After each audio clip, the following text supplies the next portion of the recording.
Good afternoon, students. Welcome to the class on coordination chemistry. In this class, we will discuss about substitution reactions in complexes.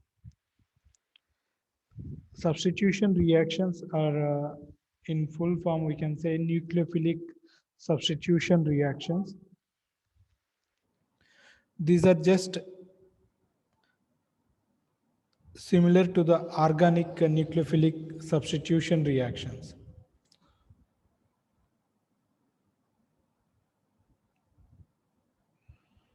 Which we indicate as capital S and suffix capital N, nucleophilic substitution reactions. We will discuss SN1. What is SN1? Nucleophilic substitution reactions unimolecular. Unimolecular. What is unimolecular?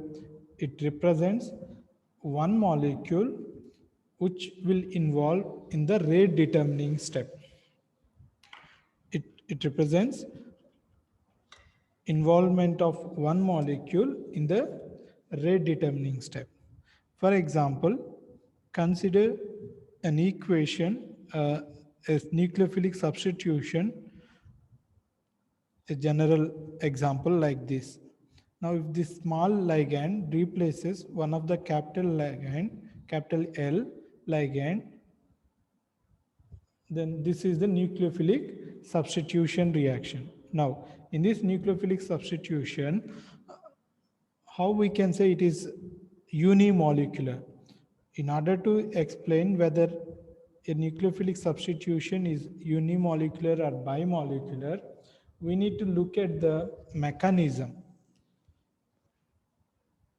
Now, in the mechanism, in a nucleophilic substitution reaction, the first step is the breaking of this complex. That means this complex, one of the ligand will be leaving from the complex. So this is the slow step. Then in the second step, this disturbed complex now takes another ligand and it becomes a complete complex. Now this is a fast reaction. As we know, the rate of a reaction depends only on the slow step, because fast steps always occur very fastly, so they don't influence the rate of reaction. Therefore, if we want to write the rate of reaction, then R is equal to some constant K into mln, because it is the slow step. R is equal to some constant K into ml. N means number of ligands. What is small n? It represents number of ligands. See here, in the rate determining step, that means in the slow step, only one molecule is involved. So that is why it is unimolecular reaction. Now, when we want to represent the reaction profile diagram for a nucleophilic substitution unimolecular fashion, this is reaction profile diagram.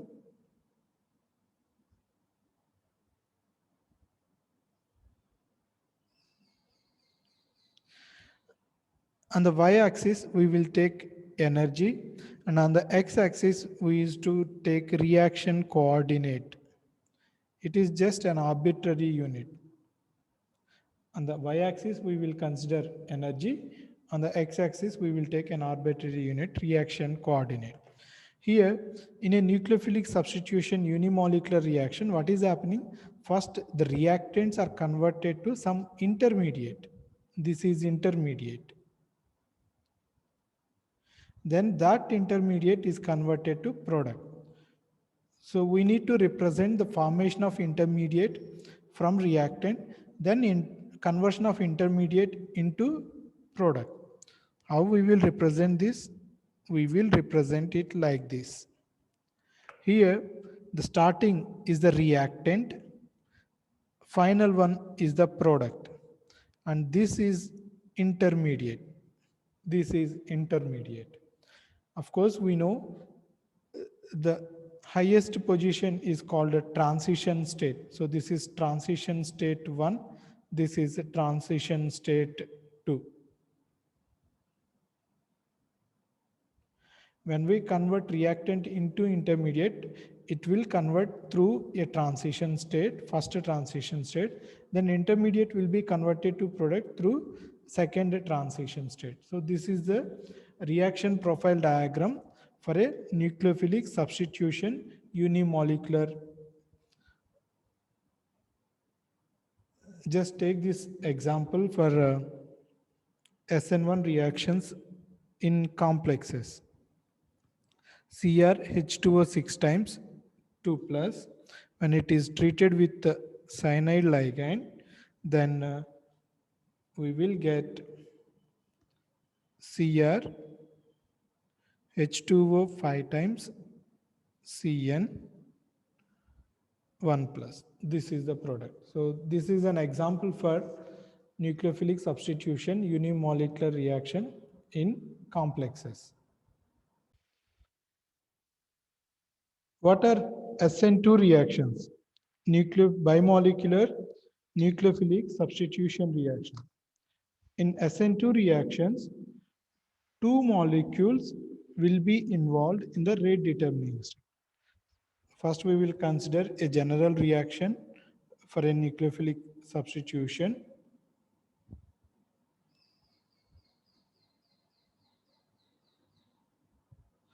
So this is a general reaction.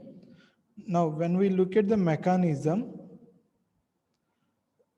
how the mechanism will be for a nucleophilic substitution reaction involving two molecules.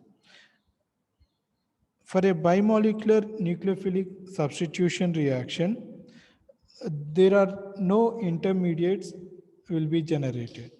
Instead, the product will be generated directly from the starting material through a transition state, where the transition state involves both the starting material and the ligands. So this is called a transition state.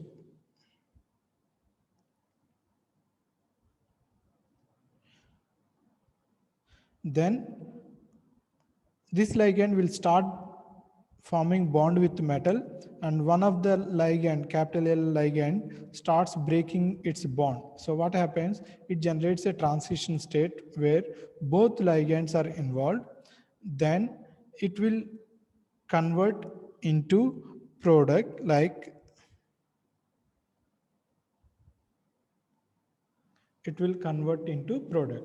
So this is what is called a mechanism for the bimolecular nucleophilic substitution reaction.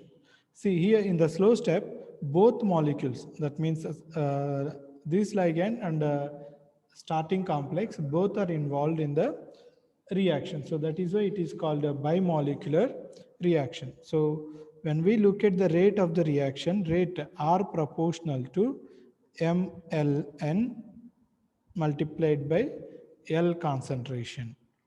Now, if we take some constant K into mLn into L, because the rate involves both terms, therefore it is a bimolecular reaction. It is a bimolecular reaction. Now, how do we represent the reaction profile diagram for this? Here, there are no transition, there are no intermediates, only one transition state. So when we try to draw a reaction profile diagram for this, on y-axis we will take energy, on x-axis we will take reaction coordinate. Now the products are the reactants are converted to products only through one transition state. Reactants, products, there is only one transition state. So this is reaction profile diagram.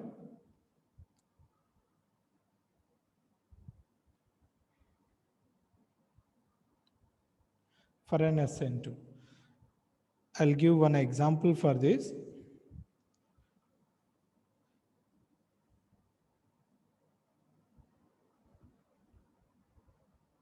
Please take the notes along with me.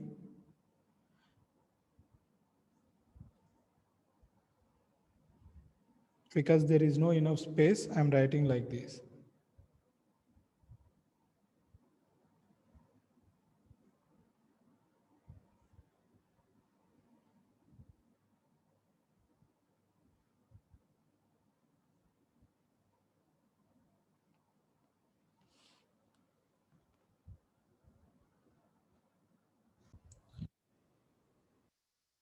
Substitution reactions in square planar complexes are very important in understanding the reaction mechanisms.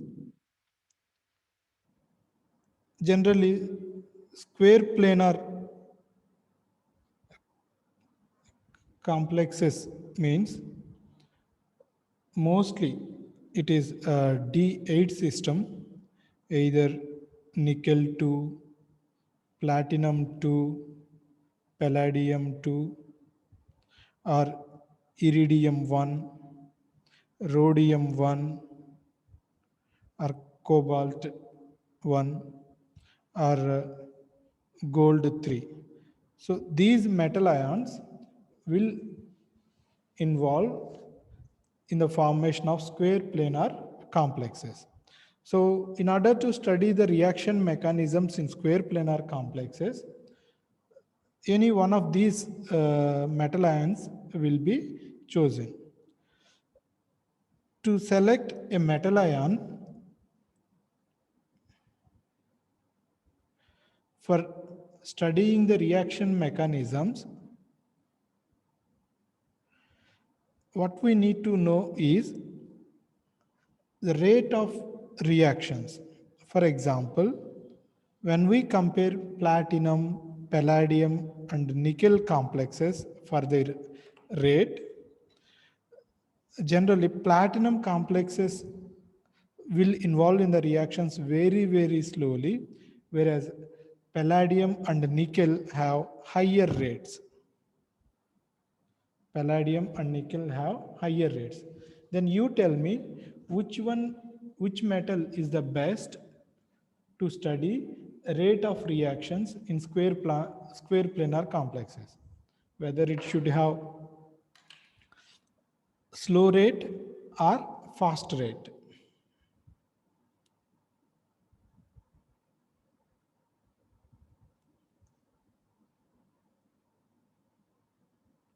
Please take a minute. And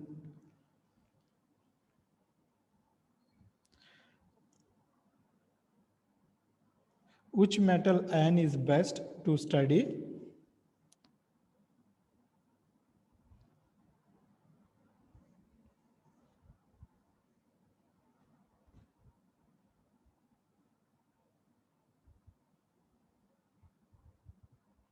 Some guess.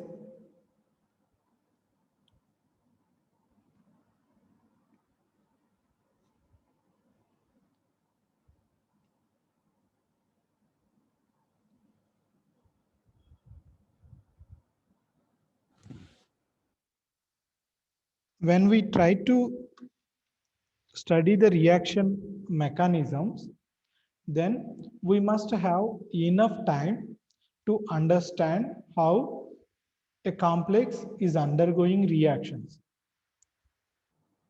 right? There must be some ample time for us so that we will understand the path of the reaction. So that is why in order to study the reaction rates, it is always suggested to take the metal which is having slow rate, So since reaction rate for platinum 2 is very slow, the isomerization of less stable isomer to thermodynamically more stable isomer normally does not occur. Hence, the substitution reactions of square planar complexes of platinum can be studied. Because the rate of the reaction is very slow, Conversion of less stable isomer to more stable isomer generally does not occur here. And not only that, because the rate is very slow, we will get enough time to understand the path of the reaction. So generally platinum complexes are used to study the rate of the reactions. Generally, the substitution reactions in inorganic chemistry are classified into four types. It is purely based on the bond making and bond formation. Say, for example, take a general reaction which involves substitution of ligand X with the Y. Then these reactions are classified into four types. First one is associative, which is indicated by capital A. What is an associative mechanism? The My bond is fully formed before Mx bond begins to break. What is an associative mechanism? Association is more important here. That means formation of bond between Y and metal ion is more important here.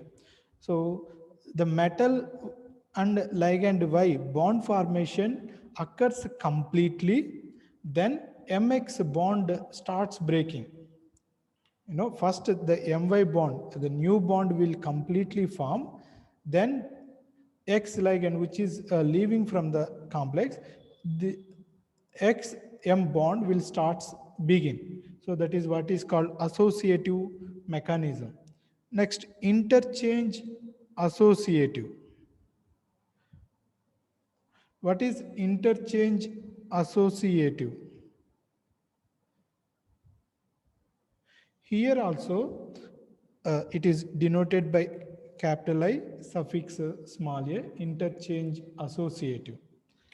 Here also bond formation is most important, but thing is that in the previous case, the Mx bond starts breaking only after My bond is fully formed. But here, the Mx bond starts breaking before the My bond is fully formed. The Mx bond begins to break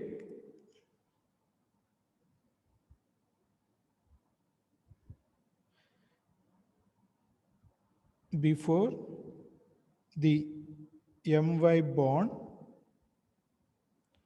is fully formed. But bond making is more important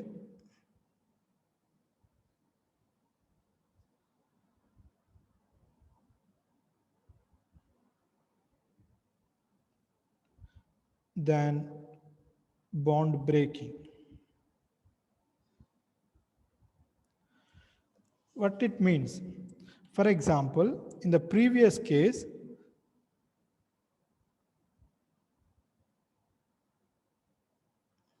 now the bond 100% will be generated, then it starts breaking. Once My bond is completely formed, 100% is formed, then it starts breaking. But in the present case, it is different. Before the Mx bond is completely formed, say for example, it is 95% completed, then it starts breaking. You don't wait until this My bond is fully formed. Okay, so that's what it means. The Mx bond begins to break before the My bond is fully formed, but bond making is more important, yes, because here the My bond is already formed, 95% formation is completed. So that is why bond making is more important than bond breaking. Now the third type is dissociative. Please take the notes along with me. What is dissociative? It is reverse to associative. In associative, the My bond is fully formed before the Mx bond begins to break. In dissociative, it is reverse. The Mx bond is fully broken before the My bond starts to form.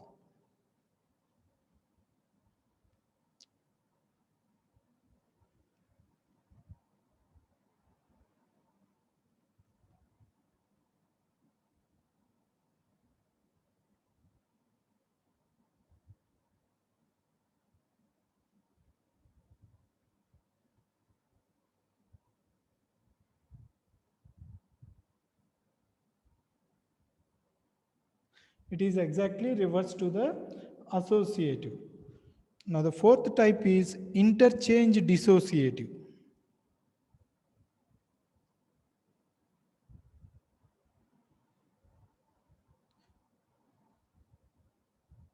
Which is denoted by capital I suffix small d. So it is also opposite to interchange associative. Here the bond breaking is more important than bond making, but the My bond begins to form before the Mx bond is fully broken. But bond breaking is more important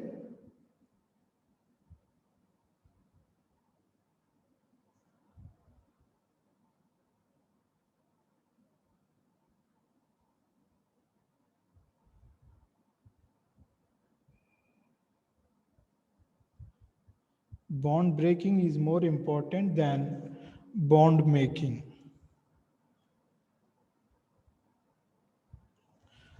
What it means?